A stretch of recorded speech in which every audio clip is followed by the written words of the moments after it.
Here is the trailer review of Pushpa 2 the rule. Pushpa 2 trailer review ఇది. Trailer అయితే release అయింది. ఈ ఇయర్లో కల్కి తర్వాత biggest pan India film Pushpa 2.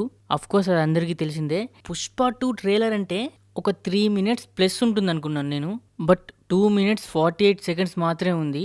But అయినా కూడా ట్రైలర్ కట్ అయితే అద్రిపోయింది. సో ముందుగా ఈ వీడియోని లైక్ చేయండి, షేర్ చేయండి, కామెంట్ చేయండి. ఇలాంటి మూవీ ట్రైలర్ రివ్యూస్ కోసం, మూవీ రివ్యూస్ కోసం నా ఛానల్ని సబ్స్క్రైబ్ చేయడం మాత్రం మర్చిపోకండి. ట్రైలర్ చాలా స్పీడ్ కట్ చేశారు.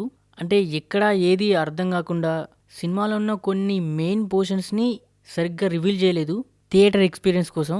అండ్ నేను బాగా ఎక్స్పెక్ట్ చేసింది ఏంటంటే పుష్పకి బన్వార్ సింగ్ షెకావత్కి ఉన్న ఫేస్ ఆఫ్, వాళ్ళిద్దరి ఫేస్ ఆఫ్ ఎక్కువగా చూపించలేదు. ఇక్కడ ఇంకో కన్ఫ్యూజన్ ఏంటంటే ట్రైలర్లో చూపిస్తున్నట్టు స్టోరీలో పుష్పని చాలా మంది టార్గెట్ చేస్తున్నారు, పుష్పాని పడగొట్టాలని చూస్తున్నారు. ఇవన్నీ బన్వార్ సింగ్ ఒక్కడే చేస్తున్నాడా, తన వెనక ఇంకెవరైనా ఉన్నారా, అసలు పుష్ప 2లో మెయిన్ విలన్ బన్వార్ సింగేనా?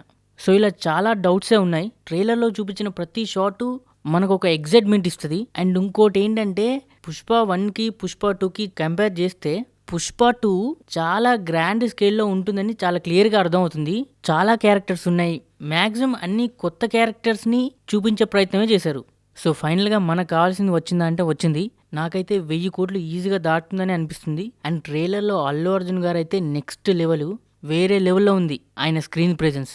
అండ్ ట్రైలర్ మొత్తం చూసిన తర్వాత ఇది నాకు అనిపించింది, బన్వార్ సింగ్ షెకావత్ ఇందులో మెయిన్ విలన్ కాకపోవచ్చేమో అని నాకు అనిపిస్తుంది. మీకేమనిపిస్తుందో కింద కామెంట్ చేయండి. సో ఈ వీడియో కనుక మీకు నచ్చినట్టయితే లైక్ చేయండి, షేర్ చేయండి, కామెంట్ చేయండి.